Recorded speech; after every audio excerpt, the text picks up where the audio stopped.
Con una batalla que nos tomó por sorpresa y con algunas secuencias que retomaron una idea olvidada, el nuevo capítulo de Knights of the Zodiac vaya que nos dejó con ganas de ver más. Pero antes del estreno del siguiente y para que estés mejor preparado, te presento el análisis del octavo episodio de la segunda temporada con todos los detalles, referencias y curiosidades que pudiste no haber notado. El episodio inicia con una Yoria que ha recuperado la conciencia y quien, de manera respetuosa, cubre el cadáver de Cassius con su capa. Seiya le dice a su viejo rival, ahora fallecido, que su sacrificio no será en vano, momento en que el dolor de su pierna se hace presente una vez más. Ayoria se acerca a él y, tal como vimos en el anime clásico, utiliza sus poderes de curación para sanar la pierna rota del Santo de Bronce, al tiempo que Shiryu y Shun arriban al templo de Leo. Una vez que se han vuelto a reunir, los tres amigos deciden continuar su recorrido, pero antes de irse, Ayoria les advierte que su siguiente rival es alguien con un poder sobresaliente, y que si desean tener una oportunidad de vencerlo, no deben permitir que abra sus ojos. Dicho esto, los Santos de Bronce salen de la quinta casa a la vez que observan que una llama más se ha consumido en el reloj de fuego. Mientras tanto, en el templo que acaban de abandonar, Ayoria le habla a alguien oculto entre las sombras pidiéndole que se muestre y, en palabras del propio caballero de Leo, le asegura que se dio cuenta de su presencia desde el principio. Sorprendentemente, la misteriosa figura resulta ser ni más ni menos que Milo de Scorpio, quien ha descendido desde su templo para acabar con Ayoria, a quien señala como traidor, no sin antes decirle que el patriarca se vio forzado a utilizar una técnica prohibida con el único propósito de mantener a Ayoria de su lado. La pelea no puede contenerse más, por lo que ambos Santos de Oro se preparan para atacar. Ayoria lanza su plasma relámpago, pero a pesar de la velocidad y alcance de dicho golpe, Milo logra esquivarlo con cierta facilidad. Este responde lanzando su aguja escarlata, la cual impacta de lleno en Ayoria, quien no es capaz de esquivarla. El león dorado se vale ahora de su relámpago de voltaje, el cual puede seguir al enemigo hasta lograr alcanzarlo. Con todo, y de acuerdo a las palabras de Milo, el poder de Ayoria se ha visto disminuido como consecuencia del control mental que sufrió.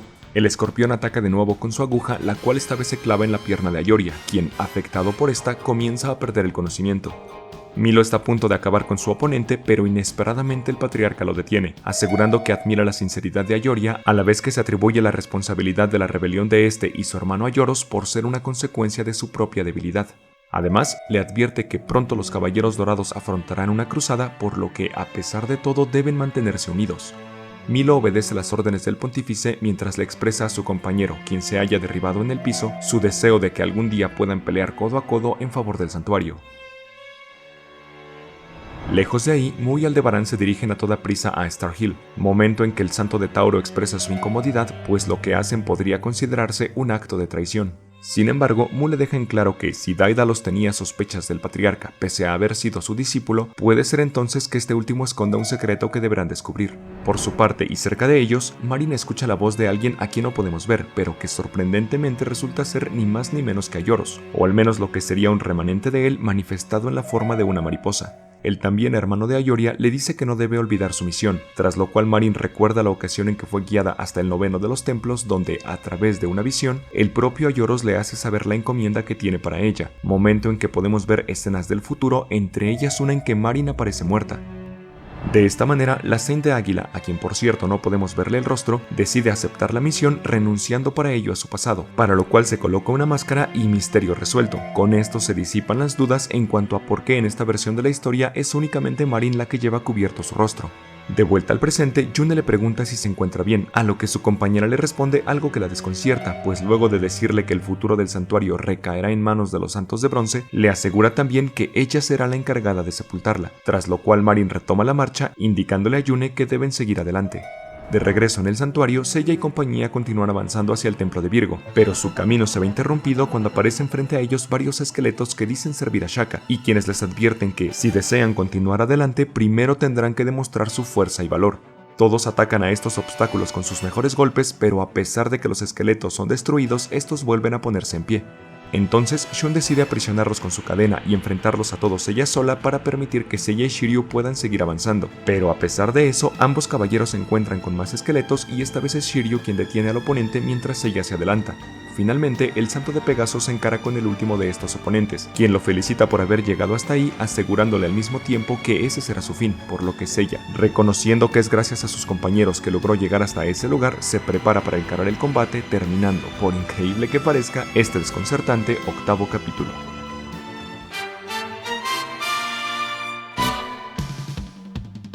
Vayamos ahora con algunas curiosidades que encontramos en este capítulo. Para comenzar, cuando salen del templo de Leo, Shiryu dice que aún deben enfrentar a 7 caballeros dorados para poder llegar con el patriarca. Y todavía faltan 7 caballeros dorados. Cuando en realidad ya solo hay 5 más en ese momento que se interponen en su camino. Por la forma en que Ayoria se refiere a la técnica que utilizó el patriarca para controlar su mente, pareciera que esta no es una que pertenezca ni a los santos de Géminis, pero tampoco al patriarca, sino una que es de conocimiento general pero que está prohibido utilizarla, más o menos de forma parecida a lo que sucede con la exclamación de Atena. Cuando Milo se enfrenta con Ayoria, este asegura que acabará con los santos de bronce una vez que estos lleguen a su templo, con lo cual parece ignorar el hecho de que todavía les hace falta cruzar por la casa de Virgo. ¿Yo te he pintado qué? Como dato extra, cabe mencionar que, a menos que su descenso haya sido varias horas atrás, Milo debería haberse encontrado con Hyuga en el ataúd de hielo mientras se dirigía a la casa de Leo. Para este momento, Ayoria se ha enfrentado ya a 2 de sus compañeros de oro, Shaka de Virgo en la habitación del patriarca y Milo de Escorpio en su propio templo. Curiosamente, ambos oponentes son los 2 que custodian los templos que están después del suyo, siempre y cuando no incluyamos a Doko, quien como sabemos está ausente del santuario. Antes de marcharse, Milo le dice a Ayoria que desea pelear algún día a su lado en favor del santuario, lo que sin duda nos hace recordar el diálogo durante la saga de Poseidón, cuando Milo pide ser él quien vaya al templo submarino junto con Ayoria para ayudar a los santos de bronce en su lucha contra los generales marinos. Si Ayoria y yo vamos y nos unimos a su lucha, podemos derrotar a los 7 generales fácilmente. Igualmente, si nos remitimos a la saga de Hades, vemos que ambos caballeros, esta vez junto a Mu, pelearon en el castillo de Hades contra Radamantis de Wyvern. Sin duda el deseo de Milo se terminó haciendo realidad.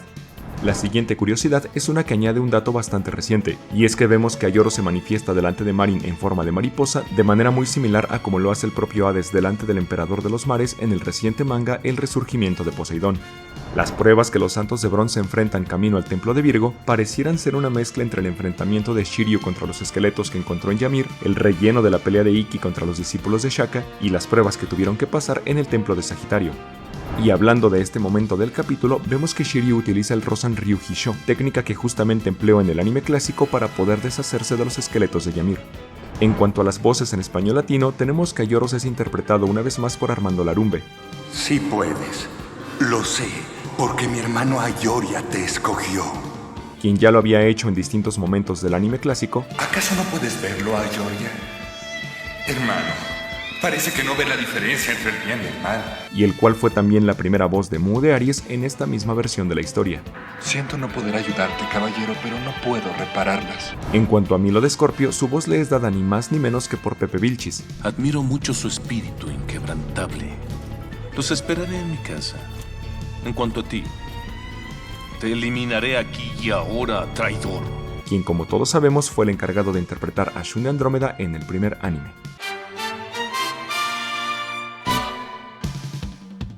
Pasemos ahora con las diferencias que vemos en esta versión de la historia en comparación con el manga de Kurumada y el anime clásico. Evidentemente, al ser un capítulo que muestra en su mayoría escenas originales, las diferencias entre esta y otras versiones las vemos por todas partes, teniendo de esta manera que la misión de Marin, su interacción con Ayoros, la conversación de Mu con Aldebarán y las pruebas de los esqueletos son cosas que no sucedieron ni en el manga y tampoco en el anime clásico. Aunque respecto a esta última, y tal como mencioné antes, parece rescatar el momento en que Shiryu enfrentó a antiguos caballeros en su camino al castillo de Mu, escena que, como sabemos, durante la primera temporada de esta serie fue omitida.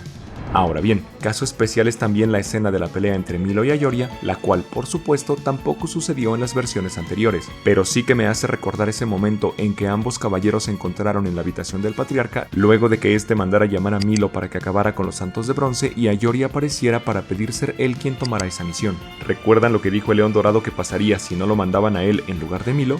A Milo lo haría pedazos. ¿Qué dices? Pues al menos en esta versión ya nos dimos cuenta que sus colmillos no muerden. Pero ya fuera de broma y pasando a una escena que sí podemos comparar, vemos que Ayoria cura la pierna de Seiya justo como lo hizo en el anime, mientras que en el manga, si bien también le rompe la pierna al santo de Pegaso, este carece de poderes curativos, por lo que solo se limita a ponerle un vendaje antes de que este se marche hacia la casa de Virgo.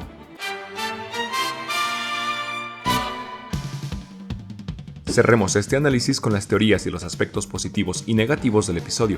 Algo que estoy seguro que a todos les gustó fue la inesperada pelea entre Milo y Ayoria, pues además de que no se contrapone a nada del argumento general, fue una especie de revancha luego de lo que vimos en los aposentos del patriarca durante la historia clásica. Pero más allá de eso, las secuencias de acción, así como los diálogos, resultaron sumamente emocionantes. De hecho, hubiese deseado que la pelea durase un poco más, porque en verdad que disfruté de todo lo que tuvo que ver con esta, ya sea que se tratase de los ataques que pueden ser manipulados en el aire, las explicaciones respecto a las técnicas y hasta detalles como la forma en que se clavan las agujas de Milo. En serio, me siento muy satisfecho con estos agregados que se incluyeron para esta segunda temporada, que además de que corrigen algunas de las fallas de la temporada anterior, permiten, como ya lo he dicho en varias ocasiones, que aquellos que ya sabemos de qué trata la historia general también podamos disfrutarla como si fuese la primera vez que la vemos. Otra cosa que también me agradó y que tiene que ver con esas correcciones que la serie intenta hacer fue que le hayan dado una explicación al por qué Marin utiliza la máscara, pues es una pregunta que muchos tenían luego de ver que de entre todos los santos femeninos que se han presentado, ella era la única que llevaba el rostro cubierto.